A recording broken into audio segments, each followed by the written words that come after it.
Quite a bit of wet weather around, the heaviest, most persistent rain towards the north and west. With all the unsettled weather around, temperatures not dropping a huge amount, most places staying in high single figures, if not double digits. So it will be a mild start to the day for many of us tomorrow, but quite a blustery or windy one. Across southern parts of England, there will be some outbreaks of drizzly rain and also some low cloud bringing some hill fog. Across northern parts of England, some heavy persistent rain could cause some problems on the roads.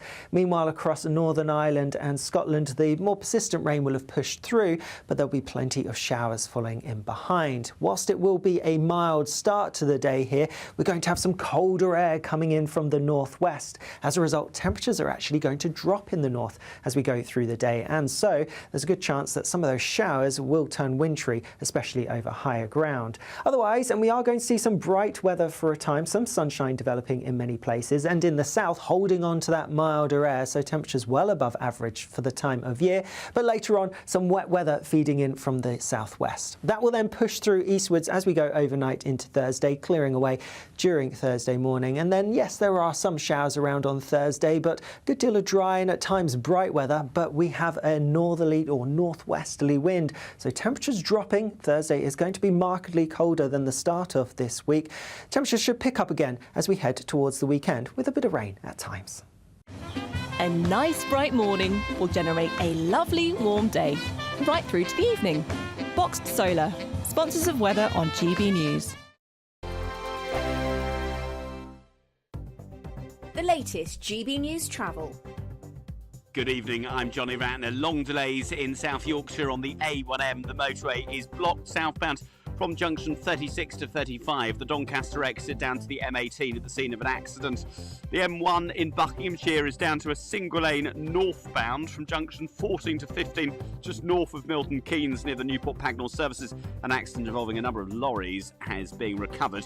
On the western stretch of the M25, the two outside lanes are blocked off clockwise just after the M40 recovery works taking place following an accident on the Chalfont Viaduct. Long queues all the way back round to junction 14, the Heathrow Terminal 4 exit. And the M4 in Berkshire is down to one lane London bound at the M25. A car's overturned. Finally in Suffolk, south of Ipswich, the A14's blocked westbound at the Worsted Interchange by an accident. Queues back over the Orwell Bridge. That's the latest. You can stay up to date throughout the day by visiting our website gbnews.com. You could be joining the Great British Giveaway list of winners with your chance to grab a fantastic £50,000 in tax-free cash. My name is Cliff. And my name is Julie, and we won 25,000. I'd say don't hesitate, do it. If you're not in it, you've got no chance of winning it. For another chance to win, text cash to 63232. One entry costs £2 plus one standard network rate message, or text bonus to 63232. 5 entries cost £5 plus one standard network rate message. Go to gbnews.com/win. Entries start from just £2. You can call 0903 681 3232. Calls cost £2 plus your network access charge, or post your name and number to GB10 PO Box 8690 Derby DE1 9TT. UK only. Entrance must be 18 or over. Lines close at 6 p.m. on the 31st of January. Please check the closing time if listening or watching on demand. Good luck. Hi there, I'm Michelle Dewberry, and I'm going to take a second to tell you all about my show, Dubes & Co. We start off with the issues of the day. We then bring in both sides of the argument. We get rid of the disrespect. And then you throw me into the mix. And trust me, I'll tell it exactly how it is. And then, of course, the magic ingredient, you at home. We mix it all together, and what have we got? In my opinion, the best debate show in town. Monday to Friday, 6 till 7 on GB News, Britain's news channel. Join me, Camilla Tominey, for a frank and honest discussion with those in power that cuts through the spin and gets to the heart of the issues shaping our nation. You haven't confirmed that you want to stand as leader, but you haven't ruled it out either. This report basically says that he's not fit to stand trial. Is he indecisive? Incompetent? I deliver the dose of reality Westminster needs. That's the Camilla Tominey Show at 9:30 every Sunday on GB News. The People's Channel, Britain's news channel.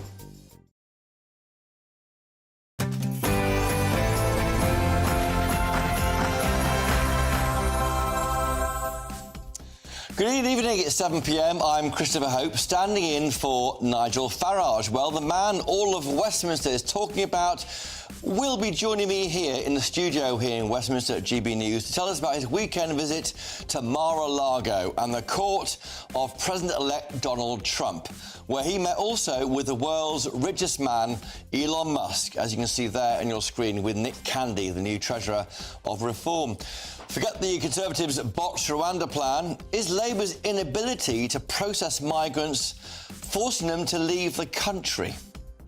I'll be joined in the studio by Suella Braverman, the former Conservative Home Secretary. I'll ask her about the latest row with China, the Brexit betrayal, in quotes, and Reform UK, of course. And ahead of Christmas, the Scottish Government have said that you can't buy Waitrose tiramisu before 10 a.m. because of its high alcohol content. My panel and I will be putting that to the test. All of that to come, but first the news with Sophia Wensler.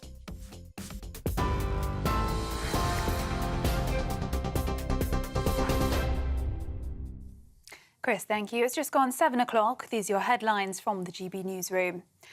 Sarah Sharif's father and stepmother have been sentenced to life in prison for the brutal murder of their 10-year-old daughter following years of horrific abuse. Urfan Sharif was handed a minimum of 40 years in prison, while Bainash Batul received 33 years.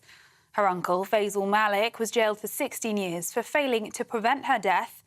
Sarah was hooded, burned and beaten during a campaign of torture that lasted 2 years before her body was found at the family home in Surrey in 2023. In a victim impact statement, Sarah's mother said she is now an angel who looks down from heaven. The government has rejected calls for compensation for women affected by changes to the state pension age. The Work and Pension Secretary says paying a flat rate to all women born in the 1950s would cost taxpayers more than £10 billion and wouldn't be fair.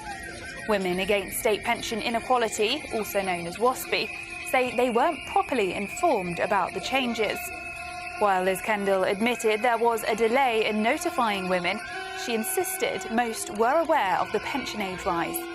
She has now confirmed there will be no compensation scheme, despite calls for one. Now, it's being reported that the new Prime Minister of Mauritius says the Chagos Islands deal struck by Sir Keir Starmer isn't good enough and he wants to reopen talks. It's understood he rejected current terms as they would not produce the benefits that the nation could expect. His government has made counter-proposals to London and received a response, though no details have been provided. Another 7 asylum hotels will close in the new year. That's according to the Home Secretary. Yvette Cooper told the Commons Home Affairs Committee today that she had issued closure orders for the 7 hotels as the backlog of asylum cases was now starting to come down. In November, ministers admitted 14 hotels had been opened and 7 closed since Labour came to power, bringing the total in use to 2020. And a good Christmas deed gone wrong as radio DJ Jordan North was rescued from the River Thames after trying to save a struggling dog from the water. The 34-year-old got in the water near Hammersmith Bridge after spotting the Labrador, but said he soon became panicky. Fortunately, crew from the RNLI, who were out on an exercise at the time, were flagged down by members of the public and reached North and the rescued dog in 3 minutes. Speaking while presenting his Capital Breakfast show, North said a big thank you and a massive shout-out to RNLI Chiswick.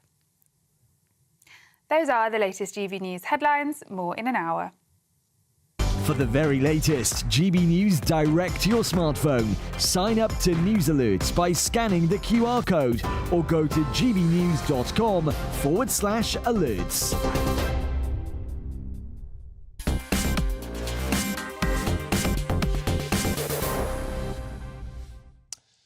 Well, he's back. Nigel Farage is just off the plane from Mar-a-Lago, where he's been meeting and mixing with a team around Donald Trump, the future President of the United States.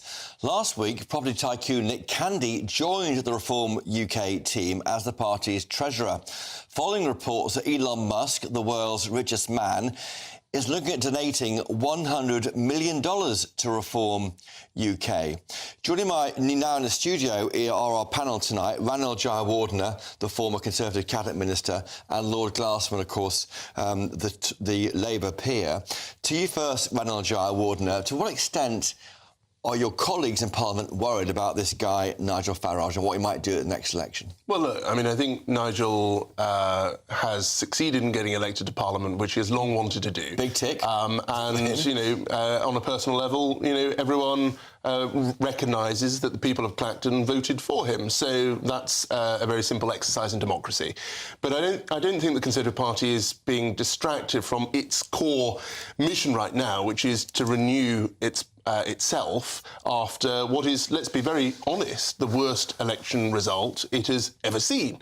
So there's a lot of work to be done before we even consider what the outside landscape is, and that's around going back to first principles as a Conservative Party. We are the Conservative Party, and we need to reconnect with what makes us so. So that means making sure that we're a small state, low tax, pro-family, pro-business party again, and seen to be so. And that, I know, is the mission of Camilla and her team. It's not just a worry, though, is it, Lord Glassman, for the Tories? I mean, I understand that Morgan McSweeney, a key player around Sir Keir Starmer, he's worried about whether he's facing the Tories or Reform as the main challenger from the right at the next election. Oh, we're not worried at all about the Conservative Party. If what you say is true, then you're just a Thatcherite homage party. The Conservative Party did some extraordinary welfare reforms, always opposed the free market. That was the Corn Laws.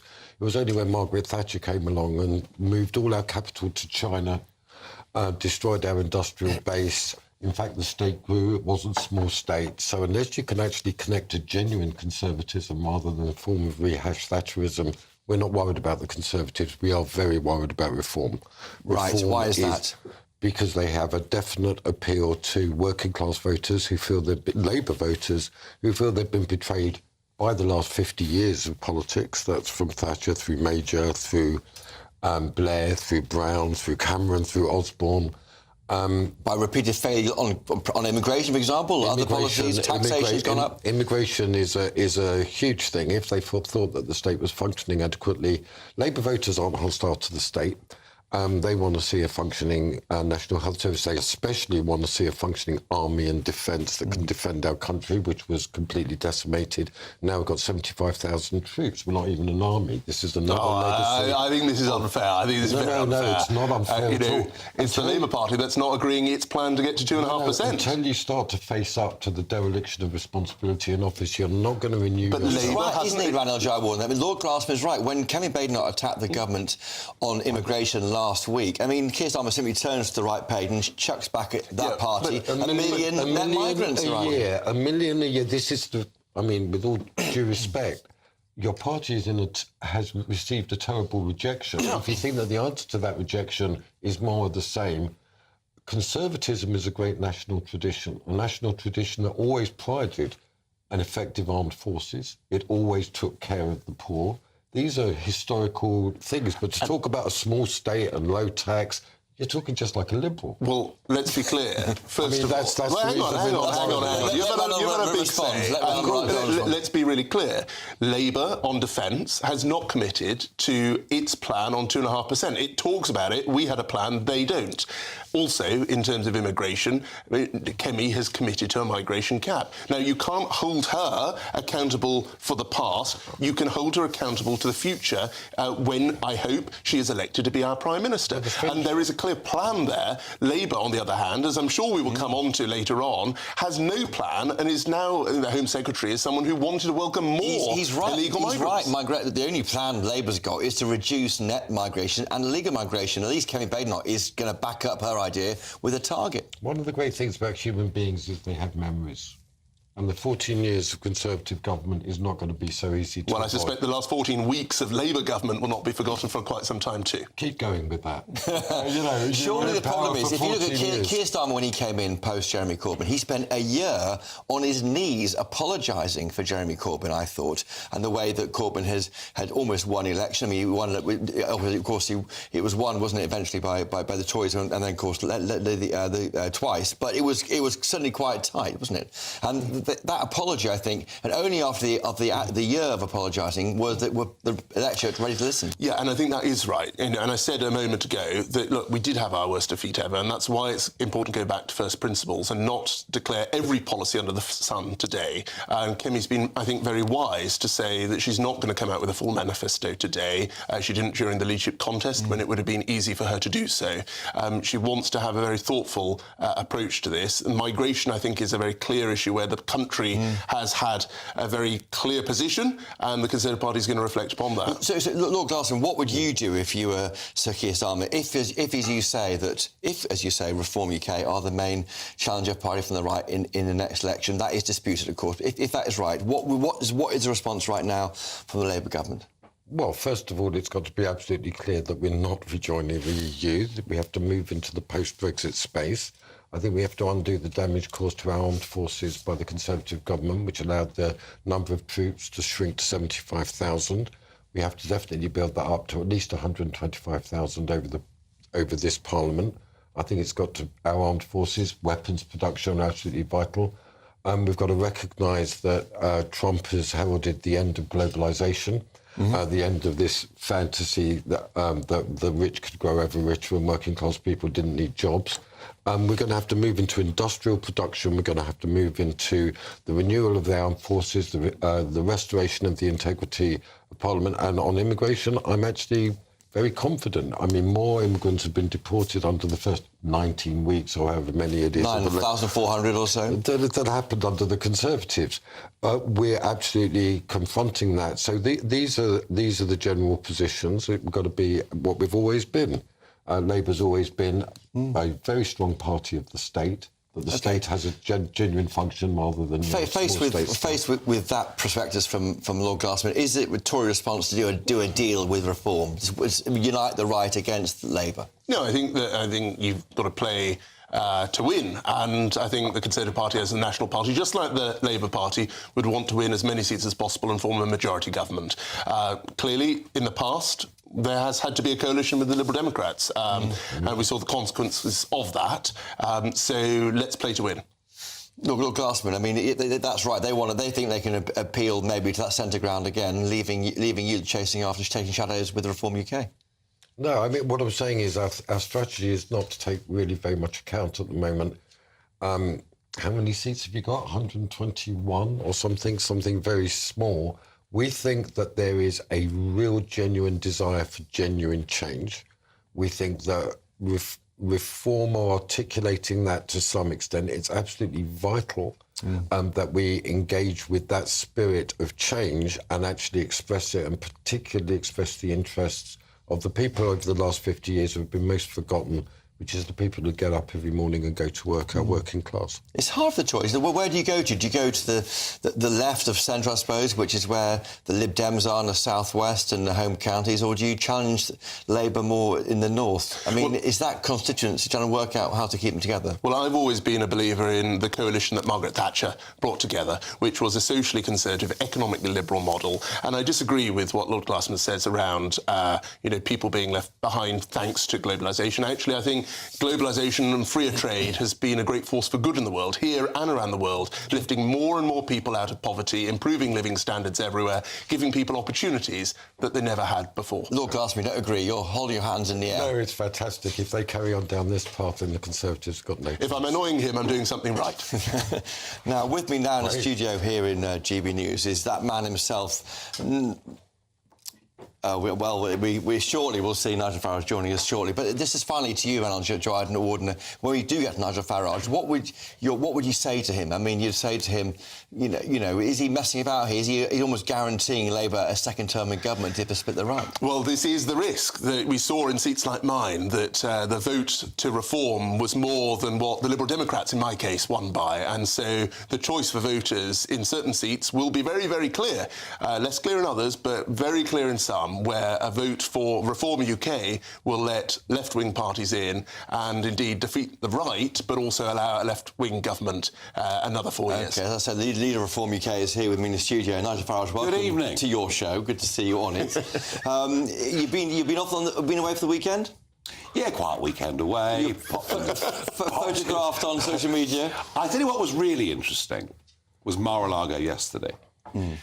The biggest tech bosses in AI, in crypto, you name it, had flown in from all over the world to come and see Donald Trump. And there was an extraordinary moment with the owner of SoftBank, Mr. Sun, who gave a talk at the podium and said, I'm going to put $100 billion into the US economy. I'll employ 100,000 people between now and the end of this presidency.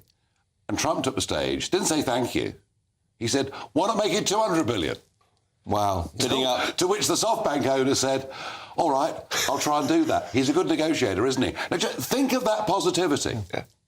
Think of what's actually happening in America.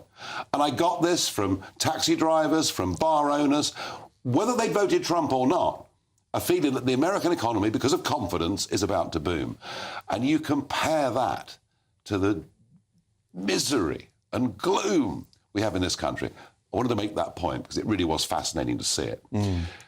So, yes, we had a meeting with Elon Musk.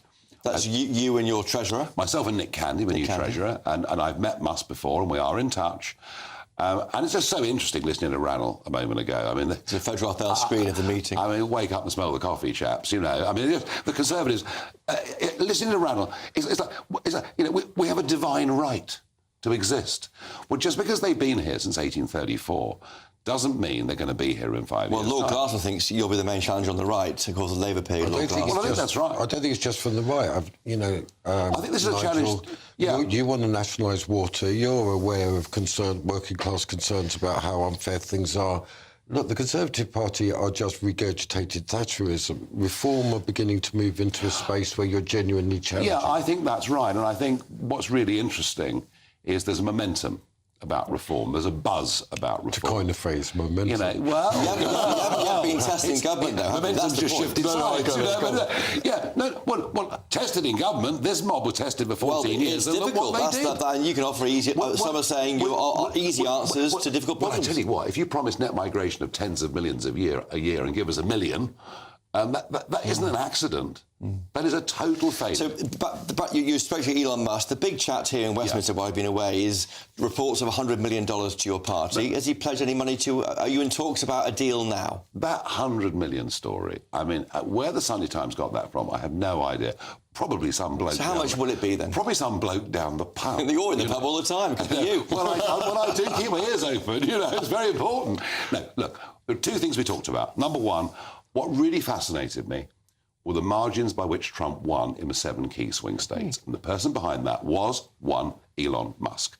I spent an hour going through with him what his strategy was, how he got new voters registered that weren't on the electoral register, how he used various tech tools to get out the vote on the day. There's some revolutionary stuff here. And I'm pledged to professionalising reform.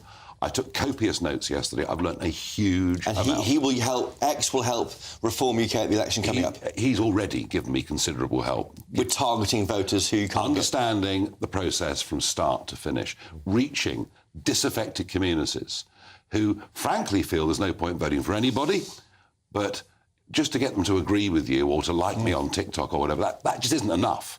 You know, you've got to get them registered, you've got to know who they are, you've got to get them to vote. Inevitably, given all the press stories, we did discuss money. Now, that's a negotiation we will go back and have again. He is not against giving us money. He hasn't fully decided whether he will. If he does, it wouldn't be anything like the ludicrous telephone numbers quoted in the Sunday Times. But the most important thing is this.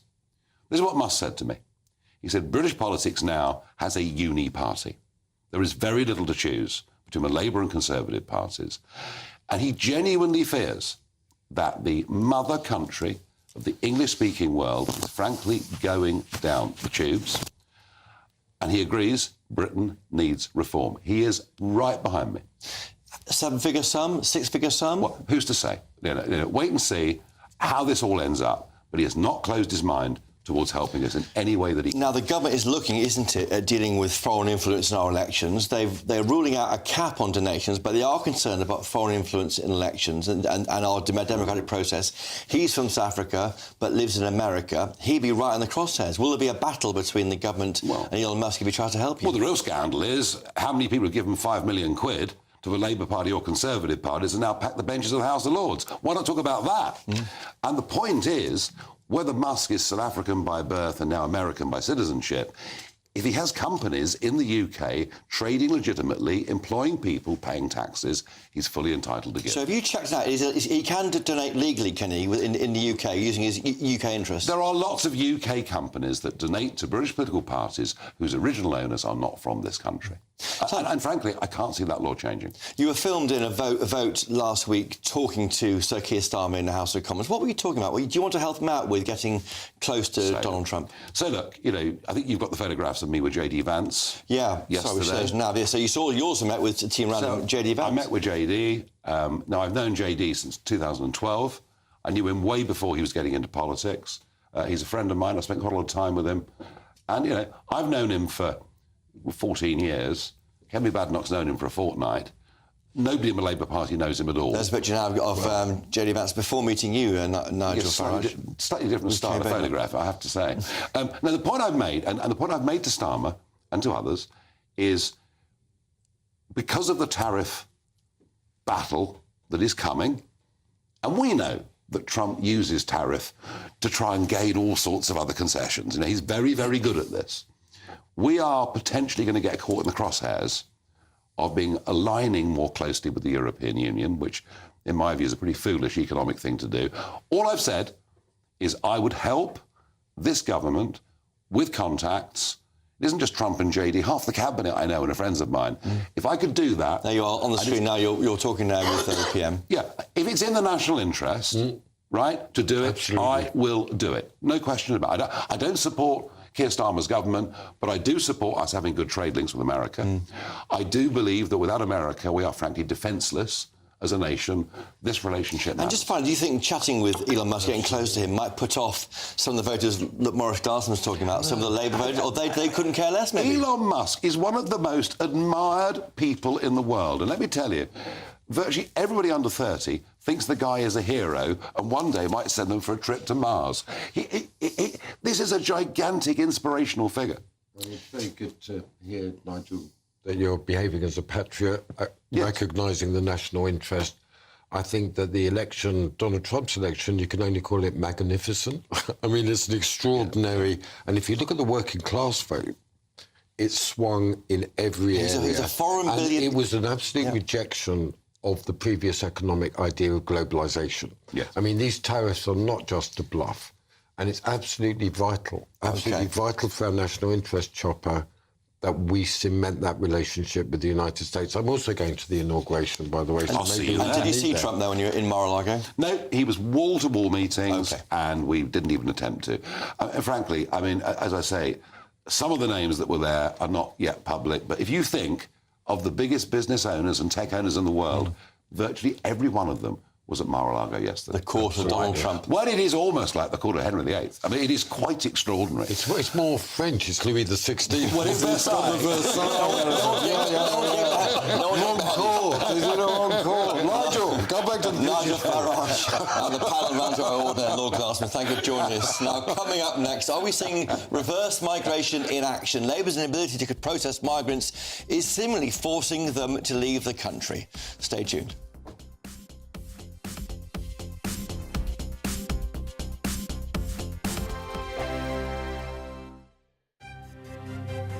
GB News Breakfast, every day from 6 a.m. Donna Ida, who joins us now. And Donna, you look spectacular in your gorgeous denim jumpsuit. Thank you. And accessories. And it's important, isn't it, sometimes, just to keep things simple? I always keep things simple. I travel a lot, I work long hours, and I don't want to think too much about what I'm wearing. So for me, one and done is perfect.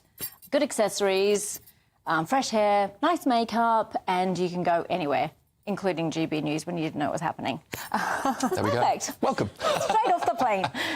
Can we ask you some of our top denim questions? Yes. Because Stephen Dixon, the presenter of The Breakfast Show who's just on, said that double denim to him is an absolute no-go. Oh, what does he Is that true? Don't have him on again, darling. OK. We're telling me I fact. love double denim. Really? I love it. I think it is so cool. Does it have to be a different I was going tones? to say double denim, same colour. Or same I tones? like the... For me, I actually do like the same. Think Saint Laurent 70s. There's an amazing one that we're doing that's going to look great on you in this season. The Joan Jean, we've got the City Slicker shirt. Oh, it's amazing. If it's done well, it's perfect. And I like it in a paler blue, but a good mid to dark. Very chic. Yeah, you go. No, well, I was just thinking, little old me, not quite sure You'd look amazing, what to wear this morning. How was a do bit guys stressed. pull off denim? For me, if I was dressing you, I would have put you in a pair of jeans this morning with his amazing jumper. Gorgeous watch. Black, blue? Black denim I do like. Men don't like it so much. Men like charcoal denim. Oh, I don't like grey. Charcoal. I love grey, and the best seller for men is charcoal denim. GB News, the People's Channel. Nightmare commute. Kick it up a gear with GB News Radio. You can listen online and on DAB+ and on the GB News app. We're also on TuneIn and the Radio Player apps. From the school run to rush hour, get revved up with GB News Radio. We are the People's Channel, Britain's news channel. Join me, Nana Akweer, for an informative, interactive news programme with a difference. It's fun. No, he didn't say that, Dave. I'm so surprised. I think there's an element of truth to that. Join me from 3 p.m. every weekend, only on GB News, Britain's news channel. I'm Christopher Hope. From pop stars to politicians, I'll interview anybody in a pub who's got a political opinion. Join me every Friday on Spotify, Apple Podcasts, YouTube or gbnews.com, or wherever you get your podcasts. This is GB News, the People's Channel.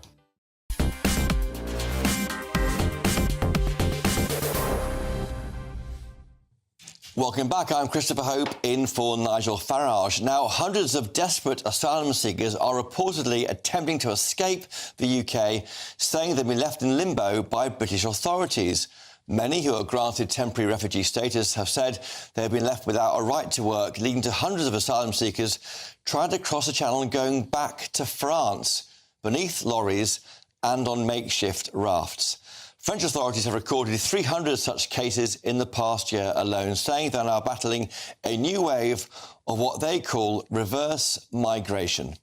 I'm now joined by Research Director for the Centre for Migration Control, Robert Bates. Robert, thank you for joining us. So is the Rwanda plan not required? Because, in fact, the inability to sort out these the work visas or the right to work for these illegally arrived migrants is enough to put them off?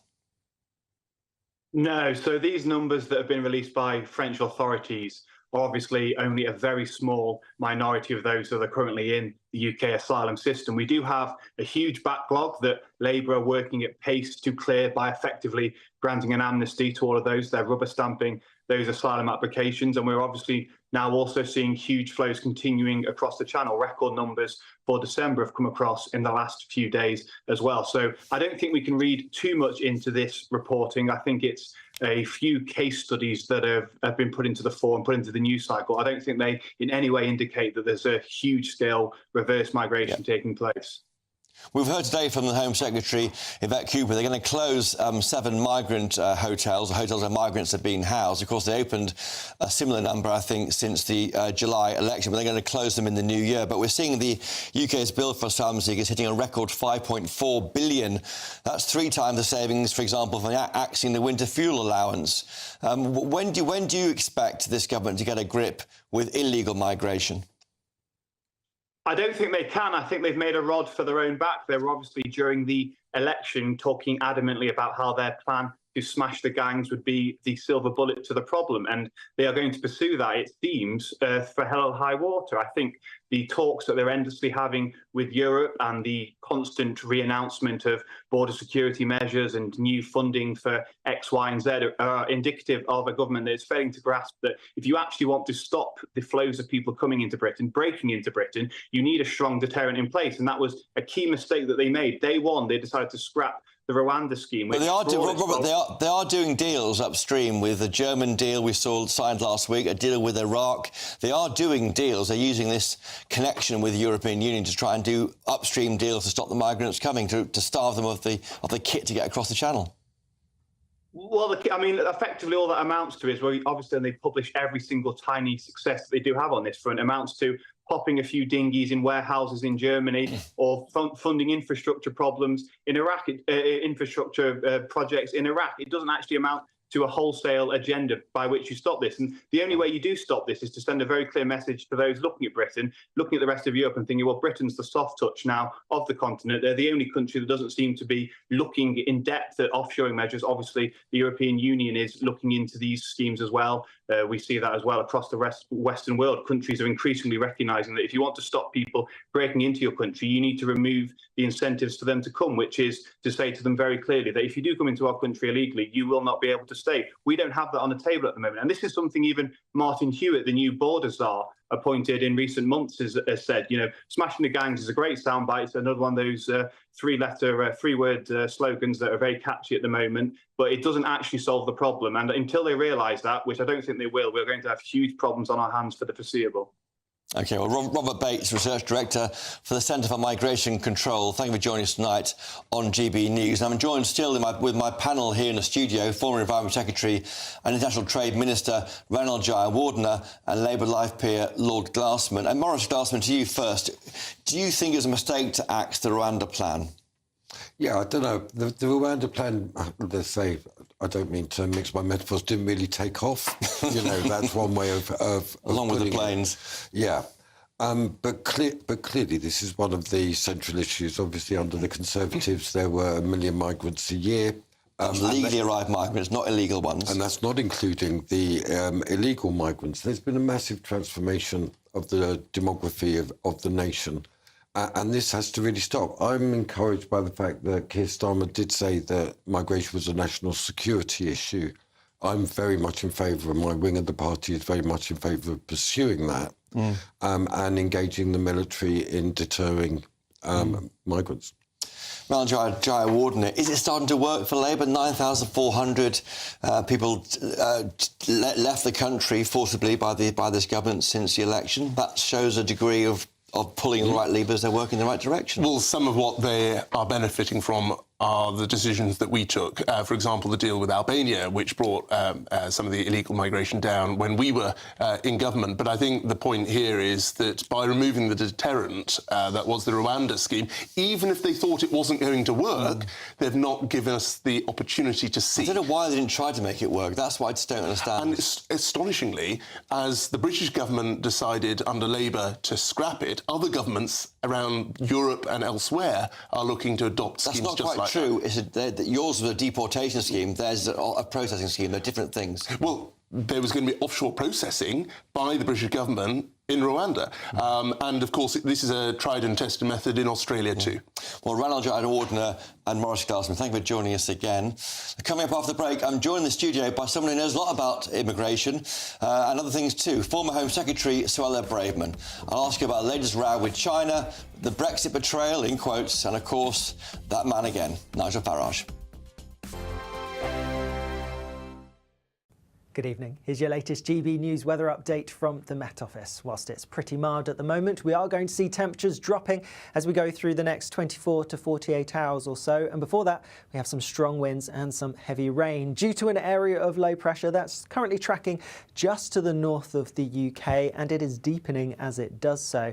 As a result, we've already seen the winds strengthening. The strongest winds overnight will be around western coastal parts. Here, gusts could reach 50 to 60 miles per hour, and there will be quite a bit of wet weather around, the heaviest, most persistent rain towards the north and west. With all the unsettled weather around, temperatures not dropping a huge amount, most places staying in high single figures, if not double digits. So it will be a mild start to the day for many of us tomorrow, but quite a blustery or windy one. Across southern parts of England, there will be some outbreaks of drizzly rain and also some low cloud, bringing some hill fog. Across northern parts of England, some heavy persistent rain could cause some problems on the roads.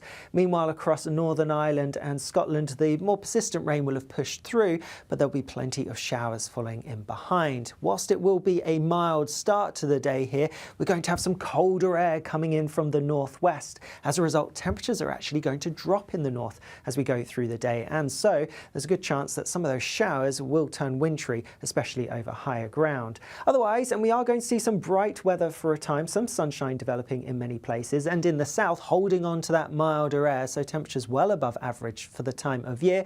But later on, some wet weather feeding in from the southwest. That will then push through eastwards as we go overnight into Thursday, clearing away during Thursday morning. And then, yes, there are some showers around on Thursday, but a good deal of dry and at times bright weather. But we have a northerly or northwesterly wind, so temperatures dropping. Thursday is going to be markedly colder than the start of this week. Temperatures should pick up again as we head towards the weekend, with a bit of rain at times. In the GB newsroom, we bring you the news as it happens. With our team of dedicated journalists across the UK, we're ready to keep you up to date with what's happening every half an hour, every single day. Bulletins here on GB News, the People's Channel, Britain's news channel.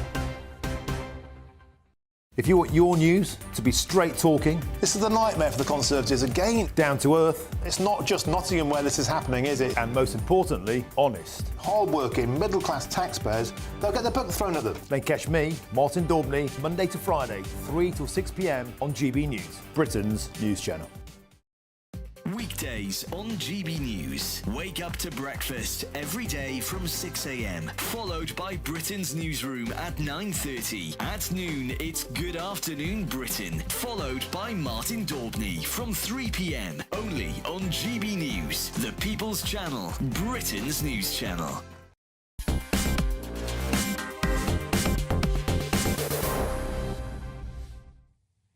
Now, China have accused UK MPs of having a twisted mentality towards them after the identity of a businessman accused of being a spy was revealed yesterday in the courts. UK authorities have alleged that the 50-year-old Yang Tembo formed an unusual degree of trust with Prince Andrew, acting on his behalf in engagements with potential Chinese investors. Now, back in 2023, the then Home Secretary, Suella Braverman, barred Tengbo from entering the UK on national security grounds. I'm very pleased to be joined here in the studio by Suella Braverman. Suella Braverman, welcome to GB News. Are you relieved about what's happened to this guy? Christopher, as you said, I was Home Secretary. I made the decision to exclude this individual from the UK on national security grounds. I was really pleased to read the judgment that was handed down last week by the Commission, which upheld that decision and said it was an entirely rational decision. It was based on reasonable grounds and it supported the reasons that I had used to exclude that individual. There's been a lot of concern expressed in the House of Commons, an urgent question yesterday from Ian Duncan-Smith about the infiltration in our establishment by senior people from China. Is that overblown? I mean, you've seen the stuff we can't see in open source. Are you worried about it? Yes, I am worried about it, and I think it's very easily ignored because it's kind of like a silent war that the Chinese Communist Party is waging against the West and the UK, but it's prolific. And as the heads of MI5 and the FBI said a few years ago, China represents the largest single national security threat to our long-term security in the UK. So we ignore that at our peril. It's prevalent. It's about manipulation. It's about espionage. It's about influence.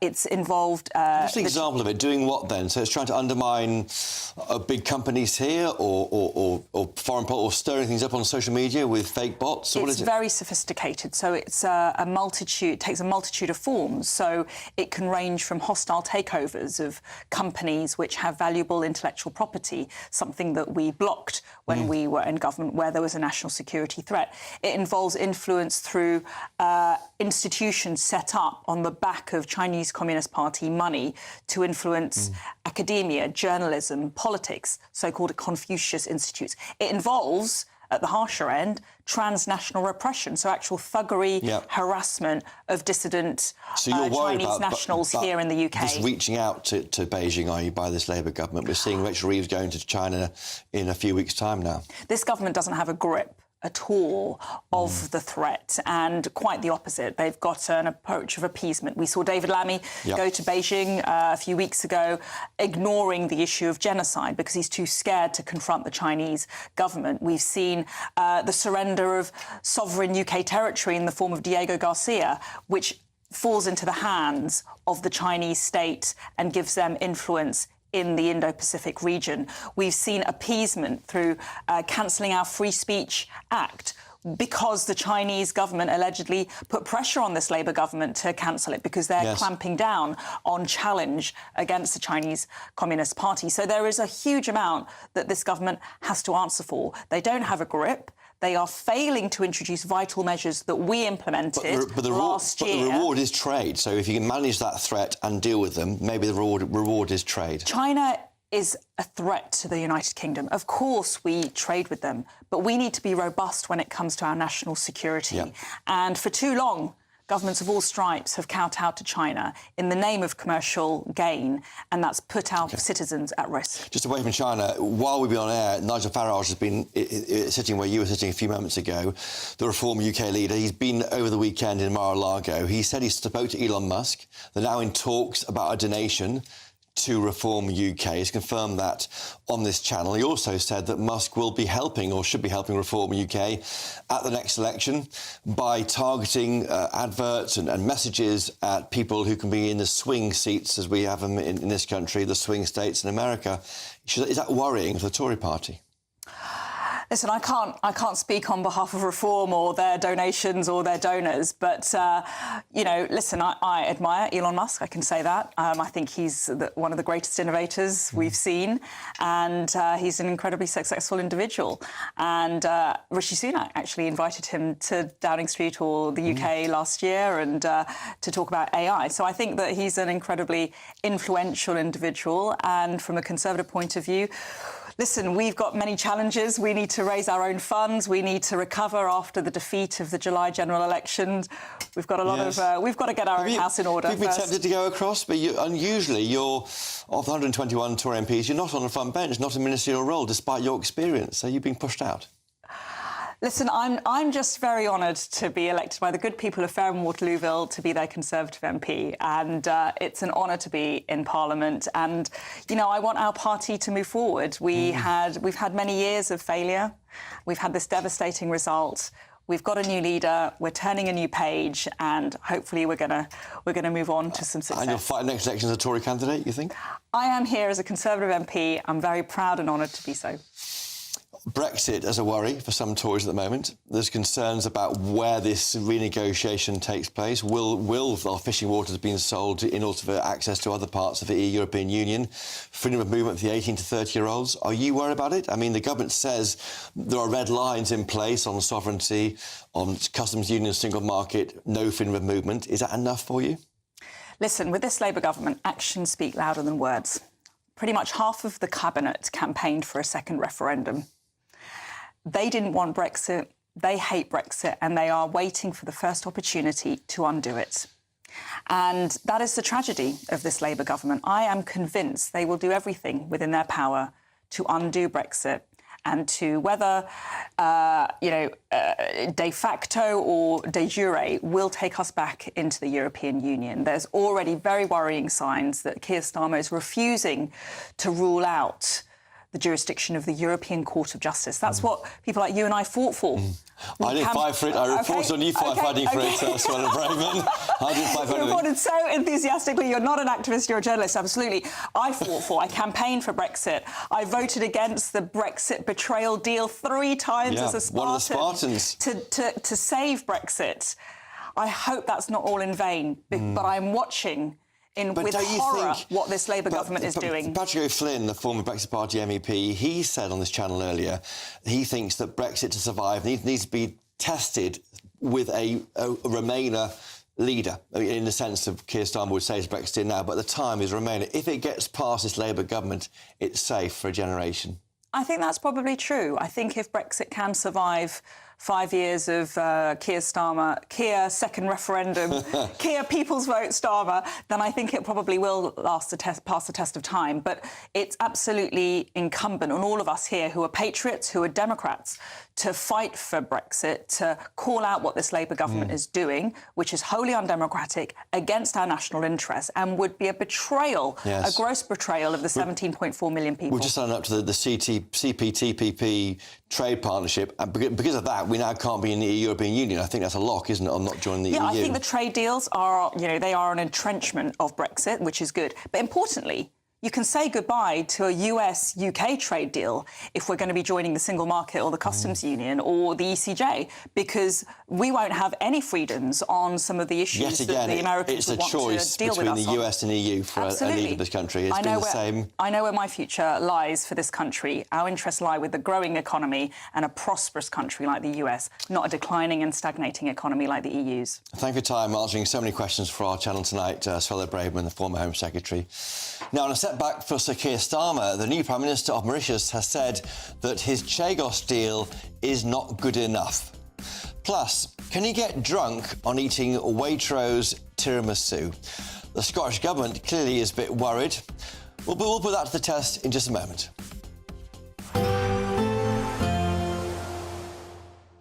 Can't wait to get in that sea. Lovely and warm. Just like the feeling of having great travel insurance. All Clear Travel Insurance sponsors GB News Travel Destinations Forecast. Unsettled at times across western parts of Europe with some stronger winds and perhaps some outbreaks of rain, but elsewhere it should be largely settled. Fairly breezy around Madeira, though largely dry, just a bit cloudy. Perhaps some thicker cloud moving into parts of Portugal with a risk of some rain, and also fairly breezy around coasts. But elsewhere it's going to be largely settled, lots of dry weather around, though perhaps just a few showers around northern parts of Italy. And the remaining largely settled as we head into the weekend, just a slight dip in temperatures by Saturday. All Clear Travel Insurance sponsors GB News Travel Destinations Forecast.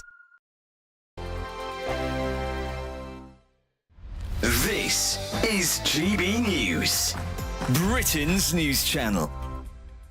Recruiters are warning that if you're not tech savvy, you could be missing out with your CV failing to make it through an AI-powered sifting process. So we've gone from sort of computer says no HR people ticking boxes to AI, right? Is that right? Yes, well, this applies once you're in the job as well, as a recent report revealed that employees expect AI will manage an average of a third of their tasks within the next 12 months. Well, joining us now to discuss this is Cosmo Curry, founder of Van Kuysen, a leading company in technology recruitment. Morning, Cosmo. Morning. Good Hi, morning. Van. Well, yeah, thank you for joining us. It's very interesting, isn't it? Because AI is, of course, on the rise and now in the workplace and in universities and things. Another article came to mind. There was a student recently, I think it was in the news just the other day, that got in trouble for using AI. So there's, for exam purposes and essays. So there's lots of different ways that it can be a good thing and a bad thing. But you're, of course, here to talk about the ways in which AI is a good thing within the workplace. Absolutely. I mean, AI is here to stay, for sure. And we're seeing this rise of people using it in such a clever format. And the other side of it is also we're seeing people who are using it and during the process of that, they are losing their character. We're losing the actual insight into the individual behind that. And so we've kind of got this kind of mix. And I think AI is phenomenal when you're looking at it from a point of view of optimization, point of view of speed, getting results. But I think we have to remember that the fundamental of recruitment is people. And we cannot substitute the people, the personal aspect, by replacing that with AI. GB News, the People's Channel. It's Patrick Christys tonight, and here we do things differently. It's explaining the absolute madness of this, doesn't it? It's explosive. I mean, this is very good. It's lively. 850. Your government sat there, Sean, and it did nothing. It's controversial. And the Middle East has been in turmoil since before I was born. It's everything you need to kickstart your evening. Everyone's had their Weetabix tonight. I love to see it. That's Patrick Christys tonight, weeknights from 9 p.m. Only on GB News, the People's Channel, Britain's news channel. Good Afternoon Britain isn't just about us. The wonderful thing about this programme is it's about everyone watching. It's an interactive programme. Well, there absolutely is something to see here, and we're going to be talking about it more. Whether it's breaking royal news, Will, please bring us up to date. or indeed a particularly punchy speech in the House of Commons, Very, very curious. we bring it to you live, and then we bring you live reaction as well. That's Good Afternoon Britain, weekdays from midday. Only on GB News, the People's Channel, Britain's news channel.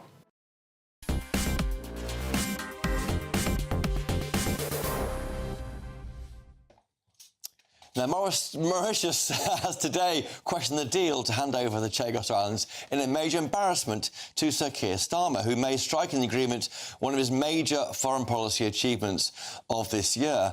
The new Prime Minister of Mauritius labelled the agreement not good enough and wants to renegotiate some of the terms with the UK.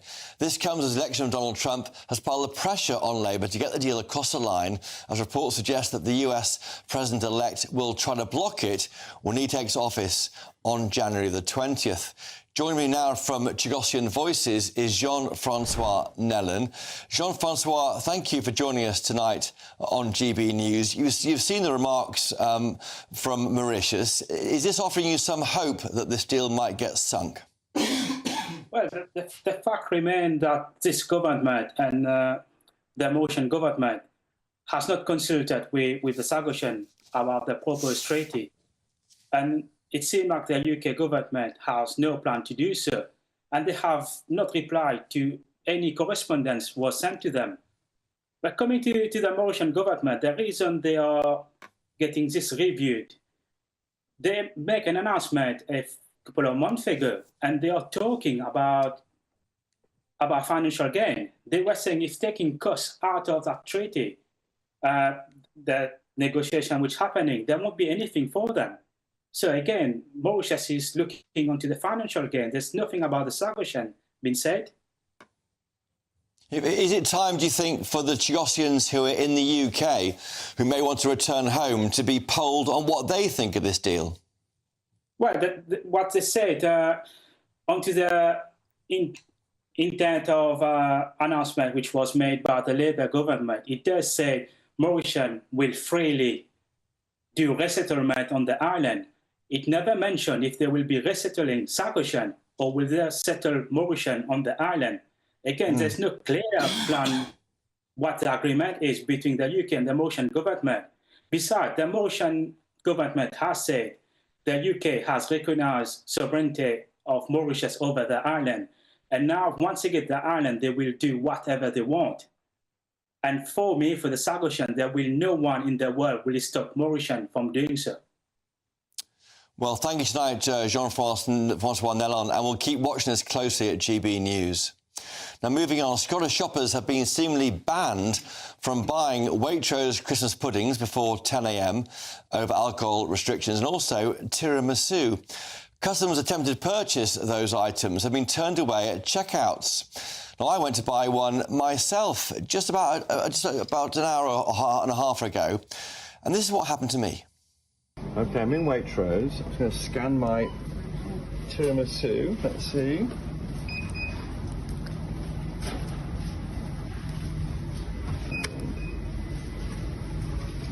Finish and pay. It says there, age confirmation required. I'm being age-checked for buying Waitrose tiramisu. Now, here it is. Apparently, this is going to be quite strong stuff. I'm going to serve it up now for my guests. And I hope you're not driving tonight, any of you two, because it could be quite brutal. There we are. That's for you there. That's Ranald Wardner. I'll have a little more. A bit more for you, Maurice. I almost said Morris, rather than Mauritius in that last item, Maurice, so sorry about that. Yeah, the Chagos. Yeah. And Jacob Rees-Mogg, you're with me too. You can have some too. But again, be careful.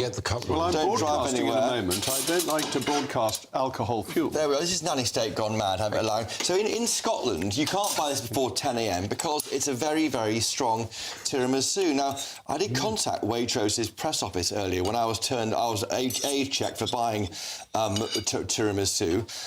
And they said to me, just very briefly, we're very sorry that my purchase was more layered than I would want. We're working on getting this resolved as soon as possible. And they're also sorry that in Scotland, Mr. and Mrs. Meldrum couldn't buy it before 10 a.m. Are you enjoying it? Are you feeling drunk yet? I think I need a few more servings. Yeah, we wouldn't encourage drunkenness on TV News. That's not allowed. But, I'm not sure on a blind tasting. It's a bit sort of dusty, isn't it? It's not I've had better tiramisu. Lord Glassman, the Lords. Do you have better tiramisu in the Lords? Is it stronger? I really don't think it travels well outside Italy. Jacob, before you have a mouthful, are you enjoying your tiramisu? It's not actually very good tiramisu, I'm afraid. I think Waitrose has let you down. You should have, when they age-checked you, you just said if they're checking on age, they really don't want to sell this product, let's go and get something else. OK, look, what we like are cream buns. Can I have cream buns the next time I come along? Yeah, Jacob, what's your favourite Jacob dessert? Rees-Mogg on State of the Nations. First on the weather with Alex Burkle. Thank you for that. Even though we'll see a cloudy start, it'll be a bright outlook for the rest of the day. Boxed Solar, sponsors of weather on GB News. Good evening. Here's your latest GB News weather update from the Met Office. Whilst it's pretty mild at the moment, we are going to see temperatures dropping as we go through the next 24 to 48 hours or so. And before that, we have some strong winds and some heavy rain due to an area of low pressure that's currently tracking just to the north of the UK, and it is deepening as it does so. As a result, we've already seen the winds strengthening. The strongest winds overnight will be around western coastal parts. Here, gusts could reach 50 to 60 miles per hour, and there will be quite a bit of wet weather around, the heaviest, most persistent rain towards the north and west. With all the unsettled weather around, temperatures not dropping a huge amount, most places staying in high single figures, if not double digits. So it will be a mild start to the day for many of us tomorrow, but quite a blustery or windy one. Across southern parts of England, there will be some outbreaks of drizzly rain and also some low cloud, bringing some hill fog. Across northern parts of England, some heavy persistent rain could cause some problems on the roads. Meanwhile, across Northern Ireland and Scotland, the more persistent rain will have pushed through, but there'll be plenty of showers following in behind. Whilst it will be a mild start to the day here, we're going to have some colder air coming in from the northwest. As a result, temperatures are actually going to drop in the north as we go through the day, and so there's a good chance that some of those showers will turn wintry, especially over higher ground. Otherwise, and we are going to see some bright weather for a time, some sunshine developing in many places, and in the south holding on to that milder air, so temperatures well above average for the time of year, but later on some wet weather feeding in from the southwest. That will then push through eastwards as we go overnight into Thursday, clearing away during Thursday morning. And then, yes, there are some showers around on Thursday, but a good deal of dry and at times bright weather, but we have a northerly or northwesterly wind, so temperatures dropping. Thursday is going to be